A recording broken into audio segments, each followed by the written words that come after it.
Hi, my name is Christian Barr. I'm the project manager of PORTwings, our UAV drone program here at the HPA. We started in 2018 as a funded project to create a drone control station. It was funded by the BMVI, our Federal Ministry of Transport and Digital Infrastructure. And our goal was to create a BVLOS drone control system and the relevant hardware infrastructure. We started to develop our program for two departments. On the one hand side, we had our disaster prevention unit. They were looking for a solution to get high-resolution images to get a good and functional overview about critical situations. And on the other hand side, we are responsible for the infrastructure here within the harbor, and we are looking for intelligent solutions to automate our tasks, let's say a pipe routine. I will get back to it a little bit later. Within our disaster control unit, our task was on the one hand side to get a quick high resolution image, and on the other hand side we want to make sure we can share this information. For our disaster prevention unit, we were looking for a solution to provide them with high resolution images in real time. We want to enable them to get a higher reaction speed. And on the other hand side, we had LD. LD is an infrastructure unit here called landside disposal. They're responsible for the sediments. So we were looking for a way to automate the shutter control. The shutters are positioned within long pipes, and we are looking for a solution to get a faster image or a picture of the general situation. And then another really important department is our building inspection unit. For us, for example, to scaffold a pole of a bridge costs around 80 to 150,000 euros, and we can't use drones instead of it, but we, let's say, can extend the processes a little bit. So for first impression, we use drones to get in big heights or to reach angles or perspectives we won't be able to reach it just from the bottom. So these are the three departments where we are using our infrastructure. For this, we had two tasks. On the one hand side, we need a software to control, and within this software we need to get all relevant informations within a complex infrastructure like we have here in the harbor. We have ships, we have cars, we have planes. We are in a controlled airfield here. This is kind of a special situation where we are in the port of Hamburg. And on the other hand side, for each department, we had special conditions which our drones need to fulfill. So it was not just one drone out of the box. We needed to build special drones for each department. So we started our project PORTwings. PORTwings is the drone control software. It had different functions. On the one hand side, we have the mission planning and the automated mission module where we can plan and control our missions. We have our manual flight module where we steer our drones with some joysticks. It was really important for us that this is just a solution to steer or control drones BVLOS beyond visual line of sight. So let's say the controller sits somewhere in our in an office or maybe in the disaster control unit, and the drone is totally automated, prepared somewhere in the harbor, and we just pick the drone which is the nearest to the point where we need them. And there are a lot of other things we needed to develop. We had, for example, we have special areas. We don't want to get drones in it. Or on the other hand side, for a safety issue, we needed like geofences, electric fences to make sure the drones won't get out of special areas or specific areas, to make sure we don't bring anybody else in danger. So we designed geofence, no-flights or point of interest editors to make sure our automated systems are on 100% control of the HPA. And for our mission planning, we were looking at the market, and there were different solutions, but not in the combination. We needed it here in the port. So we created a pretty common solution where, on the one hand, you start with waypoints. You say the drone, okay, this is point A, B, C. You need to go there, and within these points, you need to fulfill different tasks. So, and in our case, we were looking for different sensor units. We created a special mount where we can carry different sensor types at one time, and for us it was important to interact with each of the sensors in real time.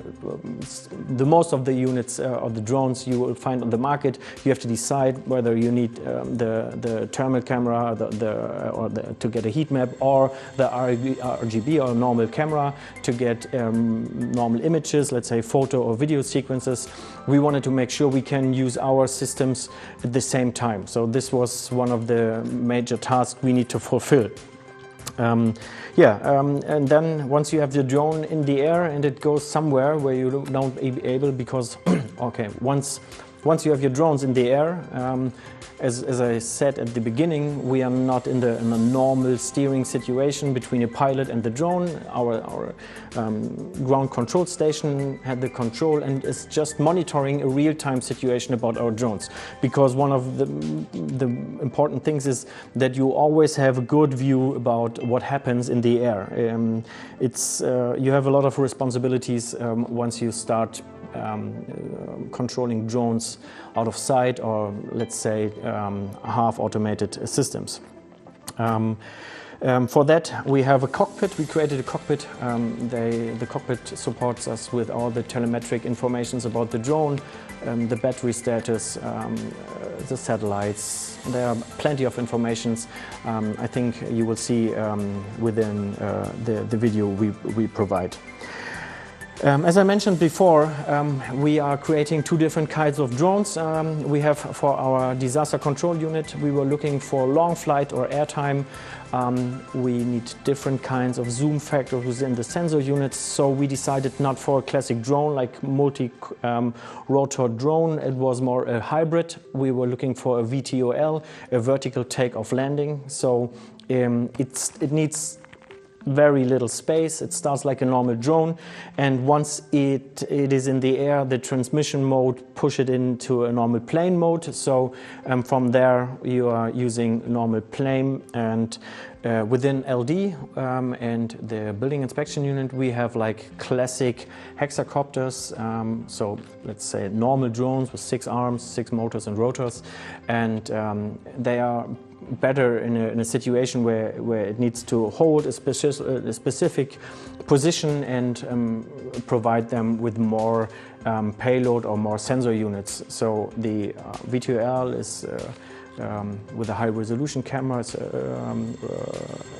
The VTOL has a high resolution camera and 30 times zoom. That's it. The hexacopter system comes with different kinds of solutions. You can choose whether you need a thermal camera, or then you can adjust different kind of LiDAR or high resolution cameras. It all depends on the use case you're using the drone for.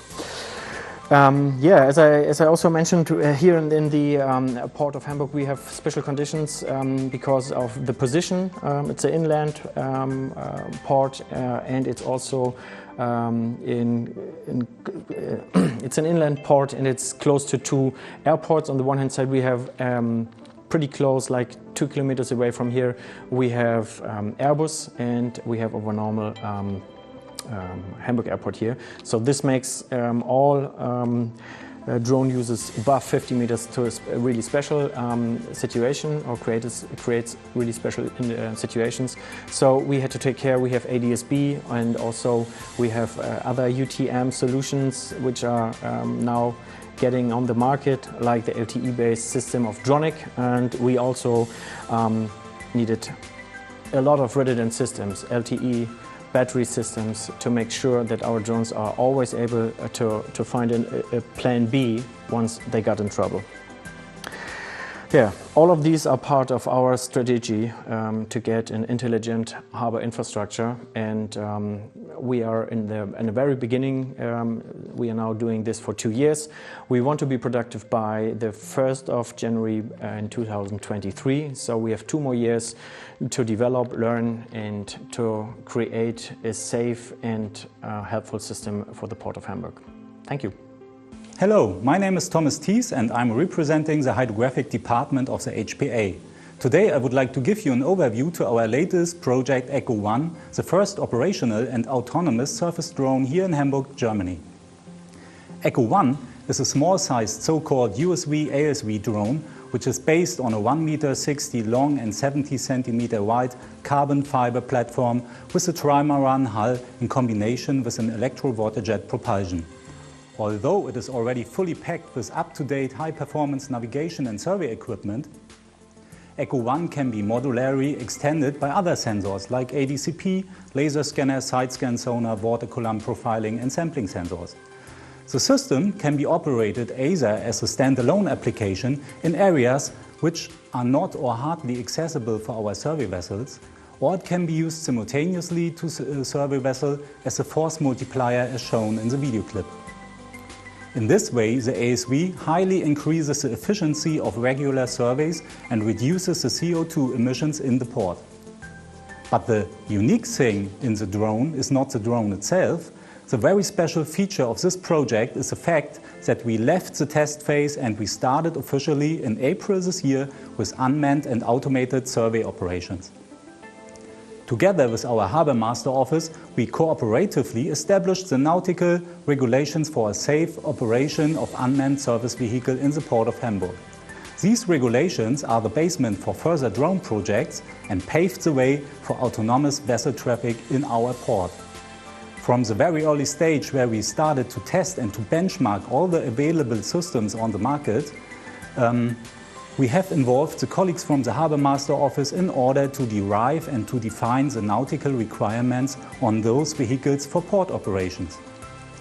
The nautical requirements cover, on the one hand, the nautical equipment such as AIS transceiver, positioning lines, vessel horn, the short-range radar, and on the other hand, the whole operational workflow from the responsible man in the loop, the operator skills and experience, the support vessel and the give-way rules are essential items of the nautical approval.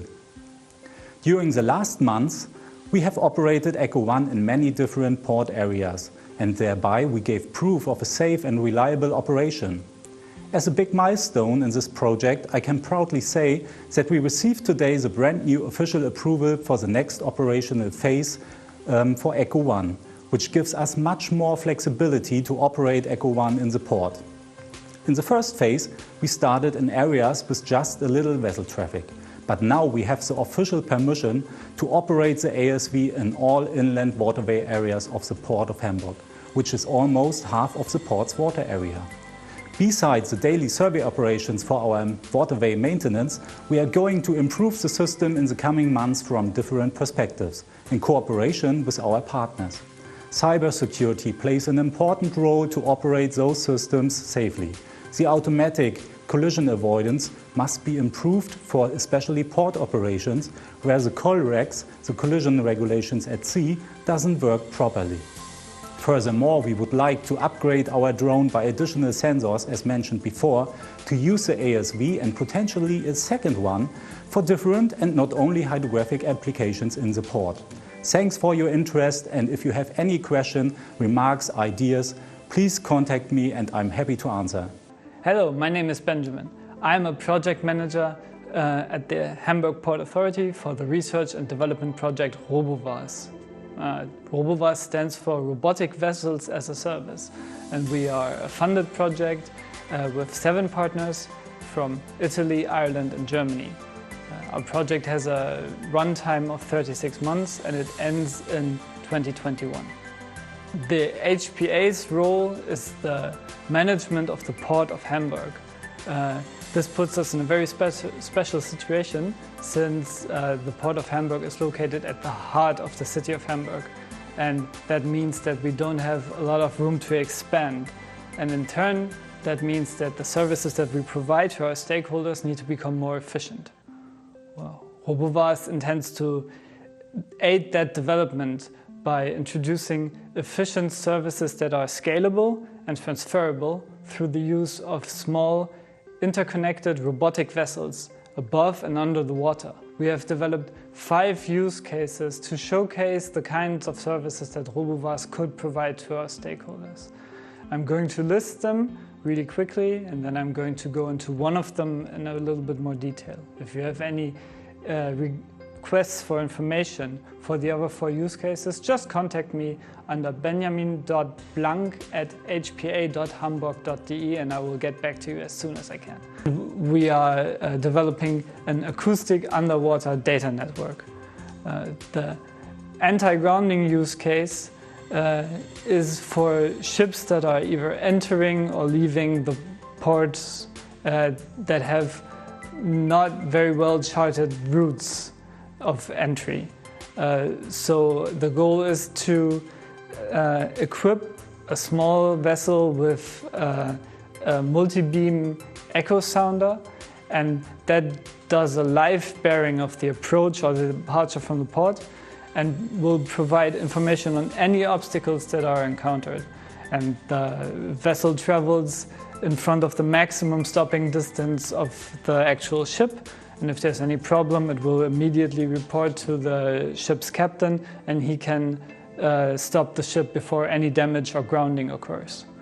We have had the concept for the port of the future in our minds, and research projects like RoboVaaS are the logical next step in shaping and developing these concepts into a fully realizable service that we could provide. Thank you very much for your attention and your time, and stay safe and healthy in 2020 and 2021.